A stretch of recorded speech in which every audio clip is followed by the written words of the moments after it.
अस्सलाम वालेकुम दोस्तों, आज मैं आपके सामने आया हूं नई वीडियो लेकर, जिसके अंदर मैं आपको बताऊंगा कि जो भारत सरकार है वो 2027 की जनगणना की अब तैयारी कर रही है।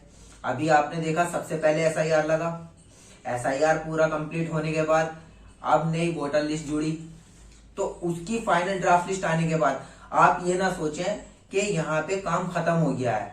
अब इसके बाद सरकार का नया स्टेप शुरू हो गया है, जिसके अंदर जनगणना 2027 जोड़ा गया है। तो जनगणना के बारे में मैं आपको बताऊं कि भारत की जो अगली जनगणना है वो 2027 बताई जा रही है, जो मुख्य रूप से 27 में पूरी होगी। इसलिए उसको 2027 कहा गया है, क्योंकि 2027 में पूरी होगी। ये 1 अप्रैल 2026 से शुरू हो जाएगी और इसका दूसरा फेज जो है ये 2 फेज में होगी, यानी कि इसके 2 भाग होंगे। पहला भाग जो है इसका 2026 में पूरा होगा और दूसरा भाग जो है इसका 2027 में पूरा होगा। दूसरे भाग के अंदर जनगणना में उसको रखा गया है जातीय जनगणना को। जो जाति की जनगणना है वो 2027 में पूरी होगी। अब से पहले क्या था कि भारत सरकार जो थी वो कह रही थी कि हम सिर्फ जनगणना करेंगे, लेकिन इसको जाति के और उसके आधार पे नहीं करेंगे। लेकिन फिर एकदम से यू टर्न करा मोदी सरकार ने। उसके अंदर यू टर्न ये रहा कि हम जाति जनगणना भी करेंगे, जिसको हम 2027 में सेकेंड फेज में पूरा करेंगे। तो और एक सबसे अहम बात इसके अंदर ये है कि ये जो 2026 की जनगणना होगी, है ना, ये 1 अप्रैल 2026 से शुरू हो जाएगी और जनगणना भारत की 16वीं जनगणना होगी। मतलब ये 16वीं बार होगी। अब तक 15 बार जनगणना हो चुकी है, 16वीं बार अब जनगणना होगी। और सबसे अहम बात इस जनगणना की यह है कि ये पूरी तरीके से डिजिटल होगी। अब तक आपने देखा होगा कि रजिस्टर होते थे, रजिस्टर के अंदर जनगणना होती थी और उसके अंदर नोट किया जाता था, लेकिन इस बार ऐसा नहीं है। इस बार आपके पास जो जनगणना करने के लिए आएंगे वो पूरी तरीके से डिजिटल होगी, यानी कि मोबाइल ऐप होगा उनके अंदर, वो मोबाइल के थ्रू पूरी जनगणना करेंगे और आपकी दी हुई जानकारी को पूरी तरीके से उसी जनगणना के अंदर मोबाइल ऐप के द्वारा फिल करेंगे। और दूसरी बात, इस बार जनगणना के अंदर आपसे 33 सवाल पूछे जाएंगे। है ना चौंकाने वाली बात। अब आप सोच रहे होंगे कि 33 सवाल, ऐसे 33 सवाल वो क्या होंगे। तो वो 33 सवाल कौन कौन से होंगे वो सब मैं आपको बताऊंगा। लेकिन सबसे पहले मैं आपको ये बता दूं कि ये जो जनगणना होगी इसके कुछ मुख्य बिंदु हैं, यानी कि कुछ मेन पॉइंट हैं जो इस तरीके से हैं। आपको मैं बता देता हूं वो मेन पॉइंट क्या क्या हैं और आपको वो अपनी स्क्रीन पे भी दिखाई देंगे। तो इसका पहला पॉइंट आता है हमारा अप्रैल और सितंबर 2026, यानी कि इसको हम पहला चरण भी कह सकते हैं, है ना। ये पहला चरण होगा जो अप्रैल से लेके सितंबर 2026 के बीच में शुरू होगा। इस चरण के अंदर क्या होगा, इसके अंदर जनगणना में इस चरण में मकानों की सूची और आवास जनगणना की जाएगी, यानी कि मकान कितने हैं और आवास की जो गणना है, किस किस आवास में कौन रहता है, इस तरीके की एक पहला चरण आपका होगा, जिसके अंदर मकानों की और आवास की संबंधित सारी जनगणनाएं पूरी की जाएंगी। फिर होगा आपका दूसरा चरण। अभी मैंने आपको बताया था 2 चरण में पूरी होंगी, तो ये फिर दूसरा चरण आएगा जो फरवरी 2027 से शुरू होगी। ठीक है, तो इसके अंदर जनसंख्या की जनगणना होगी, यानी कि पॉपुलेशन की जनगणना होगी, जिसके लिए जो तारीख रखी गई है वो 1 मार्च 2027 की रखी गई है, मध्य रात्रि तक। मतलब ये आपकी फरवरी से शुरू हो जाएगी और 1 मार्च 2027 की रात तक ये चलेगी। ये इसका फाइनल होगा। तो ये 2 तो इसके चरण हो जाएंगे। अब इसकी विशेषताओं की बात करते हैं। जो इसका तीसरा बिंदु आता है वो आता है विशेषता। इसकी विशेषताएं क्या है। तो इस जनगणना में 1931 के बाद पहली बार जाति जनगणना को शामिल किया जा रहा है, यानी कि आपका जो जाति है, बिरादरी, उसको भी शामिल किया गया है ना। अब आती है चौथा बिंदु होता है इसका डिजिटल प्रक्रिया। अभी मैंने थोड़ी देर पहले आपको बताया था कि ये पूरी तरीके से डिजिटल होगी, यानी कि इसके अंदर पैन रजिस्टर का इस्तेमाल नहीं होगा, ये पूरी तरीके से मोबाइल ऐप के अंदर चढ़ेगी। तो वही देखिए चौथा बिंदु आ गया है कि डिजिटल प्रक्रिया। कर्मचारी मोबाइल ऐप के माध्यम से डाटा कलेक्ट करेंगे यानी कि इकट्ठा करेंगे और खुद भी ऑनलाइन जानकारी यानी कि सेल्फ एनुमरेशन भर सकेंगे, यानी कि आप खुद भी अपनी जानकारी सेल्फ ऑनलाइन जाके भर सकते हैं। इसके अंदर दूसरा ऑप्शन ये है। फिर आते हैं, अब आपके मन में एक सवाल आया होगा कि भाई ये जो है जनगणना हो रही है, तो इस बार इस जनगणना के अंदर मैंने अभी बताया था आपको कि 33 सवाल आपसे पूछे जाएंगे। अब वो 33 सवाल कौन से हैं, उनकी सूची क्या है जो सवाल पूछेंगे। तो इसमें कुछ मुख्यतः ऐसे हैं जिसमें घर की स्थिति, आपकी संपत्ति कितनी है, आपके पास सुविधाएं क्या क्या हैं, आपके पास गाड़ी है या साइकिल है, मोटरसाइकिल है, 4 व्हीलर है, 3 व्हीलर है, सारी जानकारी इसके अंदर जाएगी। अब मैं आपको बताता हूं कि इसके अंदर 33 सवाल जो पूछे जाने हैं, सभी लोगों के मन में अब ये सवाल उठ रहा होगा कि वो जो 33 सवाल है वो क्या है जो हमसे पूछे जाएंगे। तो इसके अंदर पहला सवाल आपका आता है, आप नोट कर लीजिए, आपकी स्क्रीन पे भी ये सवाल दिखाई देते रहेंगे। तो पहला सवाल इसके अंदर आता है बिल्डिंग नंबर, यानी कि आपका मकान नंबर। बिल्डिंग नंबर से मतलब है आपका मकान नंबर। फिर दूसरा पॉइंट इसके अंदर आता है जनगणना मकान नंबर, यानी कि आपकी जनगणना का मकान नंबर क्या है। फिर आता है आपका तीसरा पॉइंट है जनगणना मकान के फर्श की मुख्य सामग्री, यानी कि आपका जो मकान है, वो जो फर्श है उस मकान का, वो किस तरीके का बना हुआ है, वो कच्चा है, मिट्टी का है, या उसके ऊपर आपने टाइल्स लगा दी हैं, या आपने मार्बल लगाया है, या आपने कच्चा फर्श कराया है, या खाली आपने ईंटों से बना दिया है। ठीक है। फिर चौथा पॉइंट इसके अंदर आता है मकान की दीवार की मुख्य सामग्री, जो आपने दीवार बनाई है वो दीवार आपकी कैसी है, मसाले की है, ईंटों की है, गारे की है, या भूसे और मिट्टी की मिला के बनाई है, वो सारी चीजें इसके अंदर आएंगी। फिर पांचवा पॉइंट आता है जनगणना मकान की छत की मुख्य सामग्री, यानी कि पांचवें पॉइंट में पूछा जाएगा कि आपकी जो छत है मकान की वो कैसी है, उसके ऊपर टीन शेड पड़े हुए हैं, या आपने गाटर बल्ली डाल दिए हैं, या आपने छप्पर की बनाई है, या उसके ऊपर आपने पन्नी डाल रखी है, या आपने उसको मिट्टी की बनाई है, या उसके ऊपर लेंटर पड़ा हुआ है, या आरसीसी का लेंटर पड़ा हुआ है। इस तरीके के सवाल इसके अंदर आएंगे। फिर छठा पॉइंट आता है आपका जनगणना मकान का उपयोग, ये जो मकान का उपयोग है ये किस तरीके का है, ये आवासीय है या कॉमर्शियल है, या आप इसके अंदर स्वयं रहते हैं, या आपने इसको किराए पे चला रखा है, आपने इसे सोर्स ऑफ अर्निंग बना रखा है, या आपने इसको रिहाइश रखा है। ठीक है।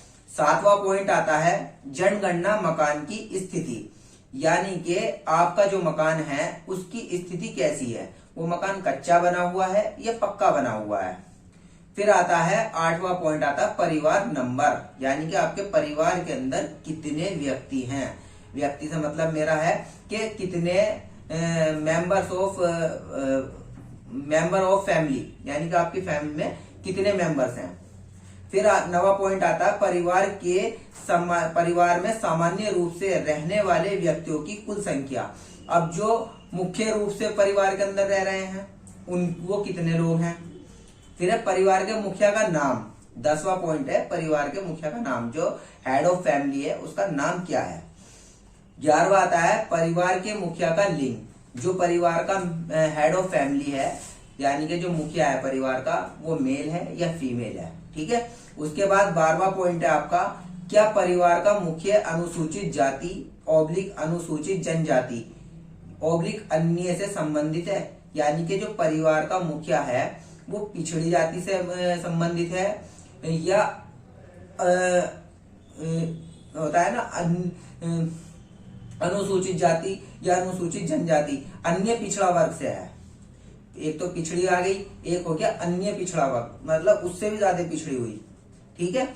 किस जाति से संबंध रखता है। फिर आता है 13वां पॉइंट आपका स्वामित्व की स्थिति, कि आपका स्वामित्व किस तरीके का है, किस प्रकार का है। 14 पॉइंट है आपका परिवार के विशेष कब्जे में रहने वाले कमरों की संख्या, यानी कि आपके मकान के अंदर कितने कमरे हैं जो आपके अपने कब्जे में हैं, यानी कि आप उसके मालिक हैं। फिर आता है 15 पॉइंट आता है आपका 15 नंबर परिवार में रहने वाले विवाहित जोड़ों की संख्या, यानी कि आपके परिवार में कितने ऐसे जोड़े हैं जो शादीशुदा है, यानी कि आपके जैसे मान लीजिए आपके घर में 5 बच्चे हैं, 5 बच्चों में से आपके 2 बच्चों की शादी हो गई, तो उसमें परिवार में कितने जोड़े हो गए? एक जोड़ा आपका खुद का हो गया, 2 आपके बच्चों की जिनकी शादी हुई है, 2 जोड़े वो हो गए। इस तरीके से आपके परिवार में कितने विवाहित जोड़े हैं, शादीशुदा हैं। फिर आता है 16वां पॉइंट है पीने के पानी का मुख्य स्रोत, यानी कि आप जो पानी पी रहे हैं वो आपके पास मुख्य रूप से कहां से आ रहा है? आप उसको परचेज कर रहे हैं, बिस्लेरी का है, या आप समरसेबल से निकाल रहे हैं उसको, या हैंड पंप से निकाल रहे हैं, या आपने टिल्लू पंप लगाया हुआ है, या आप उसको खरीद रहे हैं।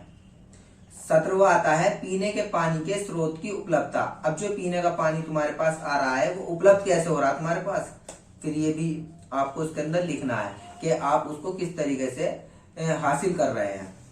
18वां आता है रोशनी का मुख्य स्रोत, यानी कि आपके पास जो रोशनी आ रही है वो किस तरीके से आ रही है। 19वां पॉइंट है शौचालय तक पहुंच, यानी कि आप जो टॉयलेट तक जाते हैं वो टॉयलेट आप किस तरीके से जा रहे हैं, मतलब कैसे वहां तक टॉयलेट तक पहुंच रहे हैं। आपने टॉयलेट का अपने मकान के अंदर बनाया है, या मकान के बाहर बनाया है, या आपने कहीं गांव खेत में बनाया है, या आसपास घर से दूर बनाया है, वो किस तरीके से का है। ठीक है। उसके बाद आता है हमारा 20वां पॉइंट शौचालय का प्रकार, यानी कि शौचालय जो है आपका, जो आपका टॉयलेट बना हुआ है वो किस तरीके का। एक तो आपका पुराना हो गया जो ईंटों का बना दिया जाता था, एक आपका हो गया पक्का, पक्के से मतलब है आपका जिसके अंदर फ्लैश लगाई जा रही है, और तीसरा आपका आता है एक वो इंडियन कहलाता है, और एक होता है आपका इंग्लिश। इंग्लिश में होता है जो आपका स्टैंडिंग होता है, जिसमें आप बैठ के सिटिंग तरीके से, जो आपका एक तरीके से आप कहते हैं चेयर टाइप हो गया, उस तरीके से आपका इंग्लिश टॉयलेट तो नहीं है। फिर आपका 21वां पॉइंट आता है गंदे पानी की निकासी, जो आपके गंदा पानी इकट्ठा हो रहा है घर के अंदर, वो आपका निकासी किस तरीके से, मतलब वो आपके घर से बाहर किस तरीके से जा रहा है। फिर आता है 22वां पॉइंट है नहाने की सुविधा की उपलब्धि, मतलब जो आप नहा रहे हैं उसकी उपलब्धता आपकी किस प्रकार की है, जो आपको वो सुविधा मिल रही है। कहीं आप अपने घर में आपने वॉशरूम बनाया है, या आप बाहर कहीं नहाने जाते हैं, या आप भाई सार्वजनिक रूप से अगर आप कहीं गांव के निवासी हैं और आपके आसपास नदी तालाब बहते हैं तो आप कहीं उसमें तो स्नान नहीं कर रहे हैं। फिर आता है 23वां पॉइंट है रसोई और LPG/PNG कनेक्शन की उपलब्धता, यानी कि आपके पास LPG है या आप PNG कनेक्शन यूज कर रहे हैं, आपकी रसोई किस प्रकार की है। 24वां पॉइंट है खाना पकाने के लिए इस्तेमाल किया जाने वाला मुख्य ईंधन, जो आप खाना पका रहे हैं उसके लिए आप किस तरीके का ईंधन का इस्तेमाल कर रहे हैं। यानी कि कहीं आप जैसे कि मान लीजिए बहुत सी जगह आज भी चूल्हे जलते हैं, तो चूल्हे के अंदर लकड़ी का, उपलों का इसका इस्तेमाल होता है, या आप स्टोव का इस्तेमाल कर रहे हैं। स्टोव पहले चलते थे जिसके अंदर मिट्टी का तेल यूज किया जाता था, मिट्टी के तेल से स्टोव चलाए जाते। या तीसरा ऑप्शन आता है कि आप जो खाना पका रहे हैं वो गैस पे पका रहे हैं, किस तरीके से पका रहे हैं। ठीक है ना। फिर उसके बाद आता है 25वां पॉइंट है रेडियो/ट्रांजिस्टर, आपके पास रेडियो है या आपके पास ट्रांजिस्टर है। 26वां पॉइंट है टेलीविजन, क्या आपके घर में टेलीविजन है। ठीक है। फिर 27वां पॉइंट आता है इंटरनेट तक पहुंच, यानी कि आप इंटरनेट किस तरीके से इस्तेमाल कर रहे हैं, आपके पास आपको जो इंटरनेट प्रोवाइड हो रहा है वो कैसे प्रोवाइड हो रहा है। 28वां पॉइंट आता है लैपटॉप/कंप्यूटर, यानी कि क्या आपके पास लैपटॉप है या कंप्यूटर है, आपको वो भी बताना होगा। 29वां पॉइंट फिर पूछा जाता है टेलीफोन/मोबाइल फोन/स्मार्टफोन, कि आपके पास किस तरीके का फोन अवेलेबल है, यानी कि आपके पास टेलीफोन है, डॉट फोन होते हैं, या आपके पास मोबाइल फोन है, मोबाइल फोन सिंपल छोटा फोन हो गया कीपैड वाला, या आपके पास स्मार्टफोन है जो कि आज के टाइम में इस्तेमाल किए जा रहे हैं। 30वां पॉइंट आता है आपका साइकिल या स्कूटर या मोटरसाइकिल या मोपेड, इसके अंदर से आपके पास कौन सा वाहन है। फिर 31वां पॉइंट पूछा जाएगा कार या जीप या वैन, इसमें से कोई आपके पास वाहन है। 32वां आता है परिवार में खाया जाने वाला मुख्य अनाज, जो आप अनाज खा रहे हैं, आपका परिवार खा रहा है, वो अनाज आपको किस तरीके से प्रोवाइड हो रहा है। क्या आप मतलब राशन एजेंसी से ले रहे हैं, राशन कार्ड के थ्रू सरकारी अनाज है या आपका प्राइवेट अनाज है जो आप खरीद रहे हैं। 33वां पॉइंट आता है इसमें मोबाइल नंबर। ठीक है, ये आपका मोबाइल नंबर है जो आपसे 33वां क्वेश्चन में पूछा जाएगा। केवल जनगणना से संबंधित संचार के लिए ये जो आपका मोबाइल नंबर है ये जनगणना से संबंधित बातचीत के लिए आपका उपयोग किया जाएगा। ठीक है, ये 33 सवाल हैं। तो दोस्तों ये है वो 33 सवाल जो आपसे इस बार जनगणना में पूछे जाएंगे। आपको इस सवालों का जवाब सही तरीके से देना है और इसके अंदर किसी को परेशान होने की जरूरत नहीं है। अब कुछ लोगों के मन में ये सवाल आ रहा होगा कि अगर हम इन 33 सवालों के जवाब नहीं देते हैं तो क्या हमारे पे इसका कोई फर्क पड़ेगा कि हमारा राशन कार्ड कैंसिल हो जाएगा या हमारी नागरिकता कैंसिल हो जाएगी। इस तरीके के जो सवाल है उसका इन सवालों का उस पर कोई असर नहीं पड़ने वाला है। तो आप लोगों से गुजारिश है कि जब इस बार जनगणना हो तो आप अपनी सही जानकारी जनगणना के लिए उपलब्ध कराएं। इससे आप लोगों को भी बेनिफिट होगा और सरकारी कामों में भी बड़ी आसानी होती है, जिससे कि आगे सरकार को सही डाटा प्रोवाइड होगा तो सरकार आगे की जो नीतियां हैं वो भी सही तरीके से उसी तरीके से काम करेगी। तो उम्मीद करता हूं आप लोगों को मेरी ये जानकारी अच्छी लगी होगी। तो अगर आपको मेरी वीडियो अच्छी लगती है तो आपसे गुजारिश है कि आप अपनी जो भी राय है आप मुझे कमेंट बॉक्स में कमेंट करके बता सकते हैं और वीडियो को लाइक भी करें। अगर आपको वीडियो अच्छी लग रही है तो उन्हें लाइक भी करें और जिस भी मेरे भाई के मन में कोई सवाल आता है तो वो मुझे कमेंट बॉक्स में कमेंट करके पूछ सकता है। मैं उसके सभी सवालों का जवाब दूंगा और अपनी तरफ से पूरी कोशिश करूंगा कि मैं उनको संतुष्ट कर सकूं। ठीक है, मिलते हैं फिर अपनी नेक्स्ट वीडियो में और दूसरी जानकारी के साथ। तब तक के लिए अपना ख्याल रखें और देश को स्वस्थ रखने में सरकार का साथ दें। अस्सलाम वालेकुम।